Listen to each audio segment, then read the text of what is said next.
आगे चलते हैं। नाभिनाल कर्तनजन्य व्याधियों की संख्या बताई हुई है। तो सबसे पहले वाग्भट याद रखो, जस्ट रिमेंबर वाग्भट फर्स्ट। उन्होंने बोला विनामिका विजृंभिका, वी स्क्वायर जिसको कहते हैं, या फिर V2 भी कह सकते हो, जैसे आपको याद रखना, विनामिका विजृंभिका। इसमें दो ऐड की आचार्य चरक ने, जो कि चार हो जाती है, उत्तुंडिका और पिंडलिका। ठीक है, तो यही आपको याद रखना होगा। तो क्वेश्चन पूछता है कि उत्तुंडिका और पिंडलिका कहाँ की व्याधि और किसने वर्णन किया। ऐसे दो क्वेश्चन बन जाते हैं एक क्वेश्चन में। ठीक है, ये थोड़ा सा ध्यान रखने वाली बात है। दंतोद्भेद काल की बात की जाए कि भाई दांत कब उत्पन्न होते हैं, आचार्य काश्यप कहते हैं 4 से 8वें महीने में। लेकिन नेचुरली आप देखो ना बच्चों को, जर्नली या फिर आप कॉमनली देखोगे, तो 8वें महीने के आसपास या उसके बाद दांत आना स्टार्ट हो जाते हैं। एक पर्टिकुलर टाइम पीरियड है जिसमें ये सब चीजें आपको देखने को मिलती है। बस्ती नेत्र का प्रमाण देखते हैं, सॉरी, बमन विरेचन वापस देख रहे हैं। तो इसको हम लोग याद करते हैं 10, 15, 12 चरक सुश्रुत वाग्भट। आई थिंक आप सभी को पता होगा। ठीक है, 10, 15, 12, 10, 15, 12 चरक सुश्रुत वाग्भट, ये वमन विरेचन व्यापक की संख्या जैसा कि यहाँ लिखा है उसके अकॉर्डिंग आपको इसको याद रखना है। बस्ती नेत्र के प्रमाण की बात कर रहे हैं हम लोग।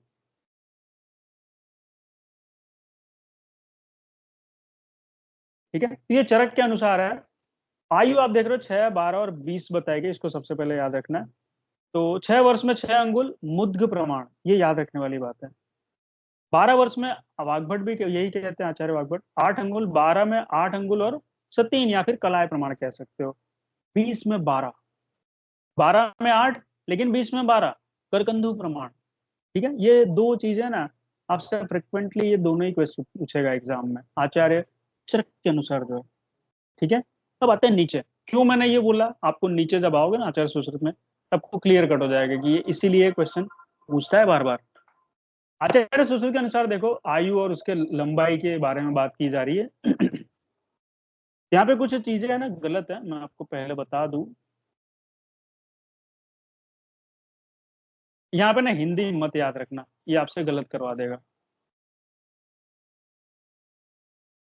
मुद्ग, मांस, कलाय।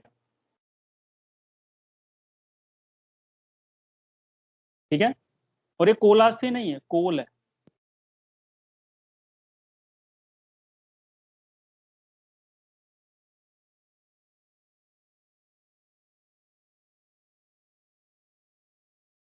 ठीक है,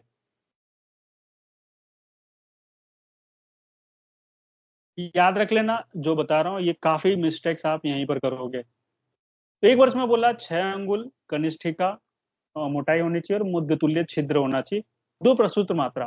ठीक है, 8 में 8 अंगुल, देखो यही याद रखना है। अच्छा, सुश्रुत ने कब बोला और चरक और वाग्भट ने? 12 वर्ष में 8 अंगुल है, तो ये क्वेश्चन बन गया सबसे पहले।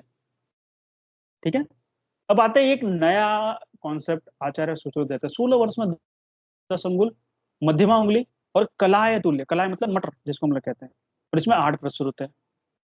ठीक, 25 में 12, ये सबसे ज्यादा पूछा हुआ क्वेश्चन है, बिकॉज आचार्य चरक ने 20 वर्ष में 12 बोला, ये 25 में 12 बोलते हैं। अंगुष्ठोदर प्रमाण कोल तुल्य 12 प्रसुत, सबसे हाईएस्ट मात्रा है ये, तो ये क्वेश्चन कई बार पूछा हुआ है।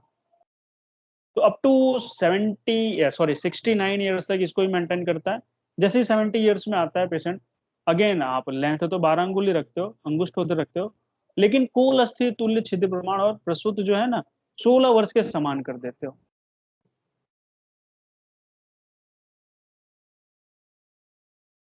ठीक है, यानी यहाँ पर जो मात्रा है बस 8 प्रसूत हो गया। हाँ बोलो।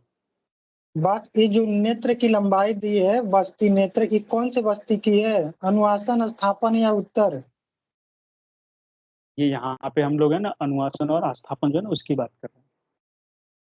ठीक है। उत्तर बस्ती में इतनी लंबाई कहाँ जाएगी, उत्तर बस्ती में जा ही नहीं सकता है। देखो कंफ्यूजन जी की बात है। होती है, जो यूरोथ्रा है ना वो सिर्फ 4 अंगुल लंबा होता है, इससे ज्यादा नहीं होता है। यहाँ पे एक भी 4 अंगुल दिख रहा है आपको, सब उससे बड़ा है। तो सबसे पहले ना माइंड में से कंफ्यूजन निकाल दो कि गलती कहाँ हो सकती है। आप लोग ना प्रैक्टिकल नहीं सोचो तब गलत करते हो। आप सभी को पता है यूरेथ्रा की लेंथ 4 अंगुल है। अब 6 अंगुल डालोगे, 8 अंगुल डालोगे, 12 अंगुल डाला, 12 अंगुल कहाँ जाएगा, किडनी तक पहुंचाना है। आप किडनी तक पहुंचाना चाह रहे हो तो आपकी अलग चीज है भाई।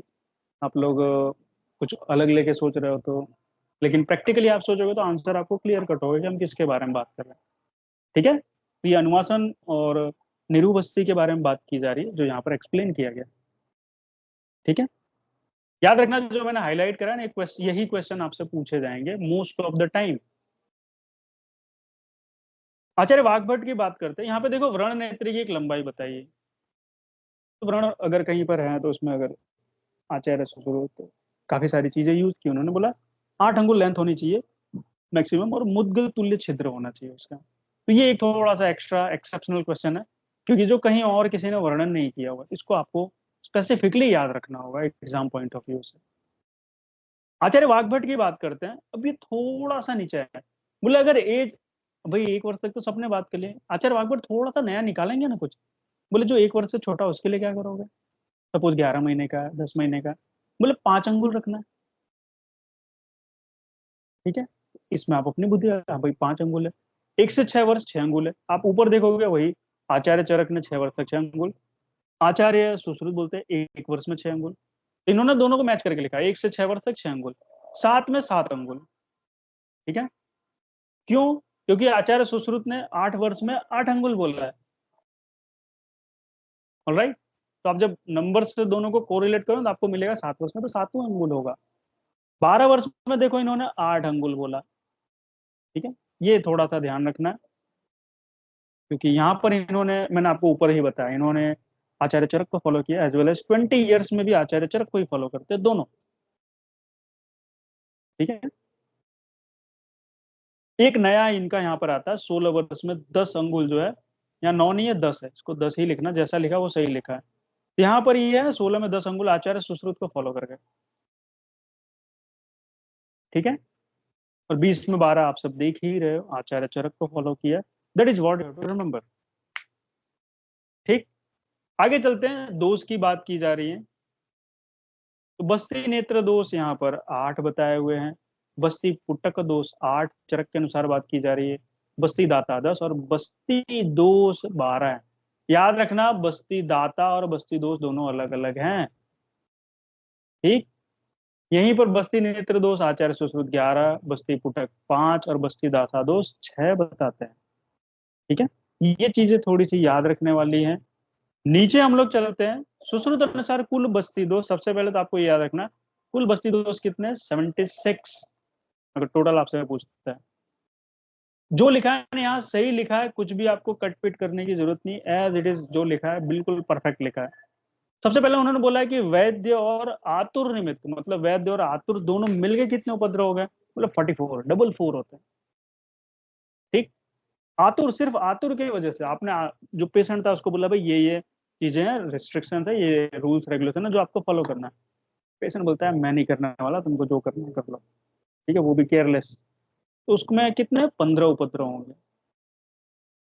अब यहाँ पे दूसरी अगर बात की जाए, वैद्य थोड़ा सा लापरवाह निकला, या फिर कोई काम में फंस गया, भूल गया, वो नहीं ध्यान दिया, उसकी वजह से ना टोटल 8 उपद्रव होंगे वैद्य की, वैद्य निमित्त जिसको हम कहते हैं। नेक्स्ट इन्होंने बोला है कि स्नेह वापस न आने के कारण टोटल 9 उपद्रव होते हैं। ठीक है, तो ये सब टोटल आप करोगे तो लास्ट में 76 आंसर आता है। ठीक है,